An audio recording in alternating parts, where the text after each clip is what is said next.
Pabrik pengolahan negara Thailand sangat hebat. Jalur pembungkusannya sangat cepat, hingga memotong jari salah satu pekerja. Bahkan tidak menyadarinya. Menunggu saat dia sudah merespon. Jarinya sudah ikut masuk terbungkus ke dalam kaleng. Jarinya sudah ikut masuk terbungkus ke dalam kaleng. Dan sudah terbagi ke beberapa tempat untuk dijual. Tidak bisa. Demi mencari kembali jarinya. Pekerja, si Pot, hanya bisa pergi ke supermarket tiap hari untuk membeli makanan kaleng itu dan makan. Tetapi gajinya sudah terpakai habis. Dan dia masih tidak bisa menemukannya. Tetapi di malam ini, Pot di dalam kedai kecil mendengar suara yang familiar. Rupanya si Pot mempunyai kebiasaan mengetuk meja. Karena inilah, dia akhirnya memasang jarinya sendiri. Tetapi si Pot merasa, jari ini sepertinya bukan miliknya. Dan melihat teman kerjanya si Yot yang juga punya kebiasaan mengetuk meja. Pot pun langsung melihatnya. Itu jari tanganku. Ah, jangan. Pot pun langsung ke tempatnya. Dan melawannya. Akhirnya bisa mendapatkan kembali jari tangannya. Pot pun baru tahu di saat itu dia sudah mengambil yang salah. Kedua orang ini pun takut. Dengan cepat bersama-sama mengundurkan diri dari pabrik. Selanjutnya Pot menjadi petugas keamanan di suatu kantor. Dan berkenalan dengan Jin yang gila bersih. Bekerja sebagai pelayan. Dia menjunjung tinggi etika kerja yang kuat. Tidak memperbolehkan sedikit debu pun di kantor. Segala botol dan kaleng. Semuanya harus rapi. Di waktu jam istirahat. Membaca buku kesayangannya. Sebenarnya satu kata pun dia tidak mengerti. Karena buku ini hasil pungutannya. Sebenarnya karena jatuh dari langit. Jin pun baru percaya. Ini pun menjadi tanda. Setiap hari memegang buku. Kemanapun harus lihat, agar ngerti. Dengan khusus datang ke Mongolia untuk bekerja. Tetapi semua orang di dalam kantor.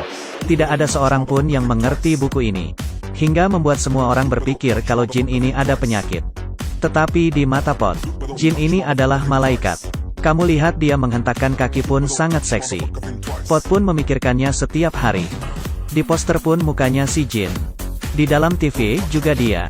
Saat pulang kerja pun langsung memikirkan besok akan ketemu dengannya. Tetapi hari ini Pot menyadari. Muka si supir pucat. Seperti orang meninggal. Hari ini di saat Akang kerja. Langit rupanya hujam helm. Sepanjang hidup ini pertama kalinya terjadi. Tetapi Akang nyetir motor. Dan lupa menggunakan helm. Lalu kepalanya terpukul oleh helm. Lalu jatuh di lautan helm. Di sini pun bermain-mainnya selesai. Tetapi karena dia terlalu mencintai pekerjaannya, Akang yang kehilangan semangat kerja, juga bertekad menjadi pekerja. Karena ini pun Pot memberanikan diri untuk berbicara dengan Jin. Jin berkata kalau di Mongolia, orang yang mempunyai impian baru bisa berkembang. Dan impian Jin adalah, yaitu membaca ngerti buku putih ini. Karena ini, dia diam-diam mendengar pelajaran kelas. Meski tidak menghasilkan apapun. Tetapi ini terlihat serius. Hingga membuat Pot terjatuh di bawah roknya. Bukan hanya ini. Dia merasa dimanapun ada bayangan Jin. Semua orang berpakaian baju terusan biru. Karena terlalu lama jomblo hingga muncul halusinasi. Pot memeluk erat Akang. Yot yang melihat teman baiknya begitu bucin. Membiarkan dia dan Jin untuk naik bus. Terkenal bahwa bus di Thailand itu sangat penuh dengan orang. Bahkan tante tidak bisa menahan lagi dan berkata, jangan mendesak lagi, kalau mendesak lagi nanti jadi suami istri. Kamu lihat Yot dan pacarnya. Juga beneran sudah menjadi suami istri. Pot juga ingin mencobanya. Tetapi Jin mengatakan kalau dia alergi dengan bus. Aku buang masih ada yang begini. Tetapi dia setuju untuk naik kereta bawah tanah bersama Pot. Meski tidak seperti bus yang begitu sesak. Tetapi Pot tetap senang. Dan menyadari kalau Jin benar-benar alergi terhadap transportasi umum. Tidak mempunyai hidup seperti layaknya puteri. Tetapi punya penyakit puteri. Demi melindungi sang puteri, Pot keluar dari pekerjaannya. Dan menjadi supir taksi. Tiap hari bisa mengantar Jin pulang pergi kerja. Tentu saja, kadang-kadang bisa ketemu dengan penumpang yang aneh. Penumpang ini sangat aneh. Karena dia tidak memedulikan barang apapun.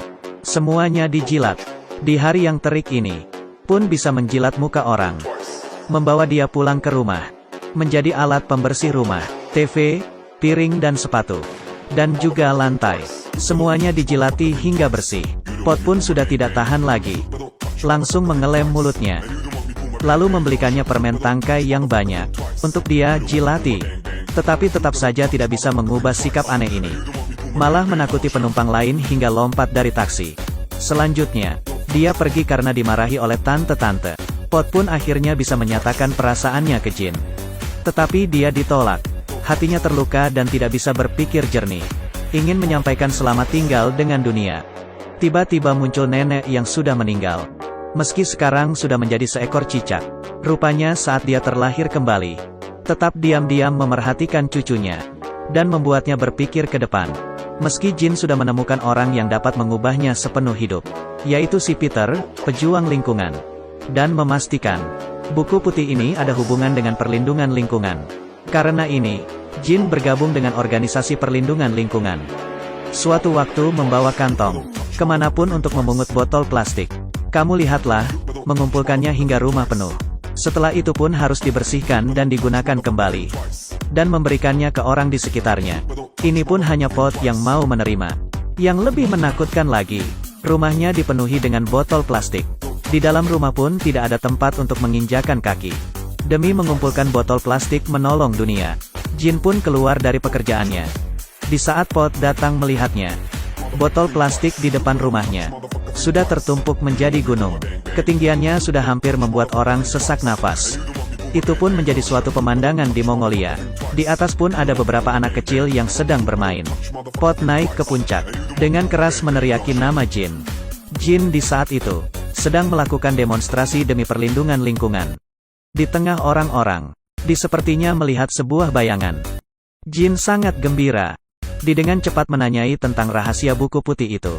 Dan Peter mengatakannya, ini sebenarnya adalah sebuah buku kuning kecil.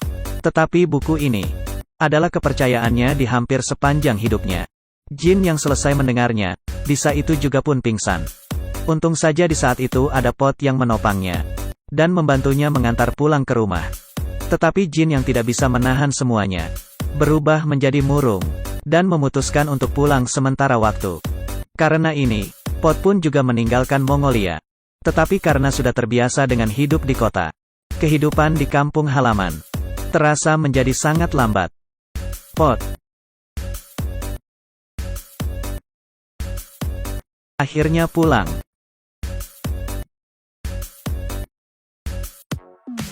Lalu, Pot pun memutuskan untuk kembali lagi ke Mongolia. Tidak terasa beberapa bulan kemudian, setiap orang di sini sudah memiliki ekor. Sekarang Pot yang belum memiliki ekor, menjadi seorang selebriti. Tetapi hati Pot terus memikirkan Jin. Dia lalu datang lagi ke gunung botol plastik. Melihat kembali, saat itu, dia sepertinya melihat bayangan Jin. Sudah terhitung banyak kesulitan yang dilewati. Akhirnya kedua orang ini bisa bersatu. Dan setengah tahun kemudian, Jin sudah hamil. Di dalam perutnya, adalah nenek yang reinkarnasi lagi. Tidak kepikiran kan? Tapi sekali lagi, semangat kerja si pekerja paruh waktu. Kami yang begitu bekerja sangat keras. Semuanya demi apa? Klik program kecil di bawah ini. Coba apa kamu seorang pekerja yang memenuhi syarat?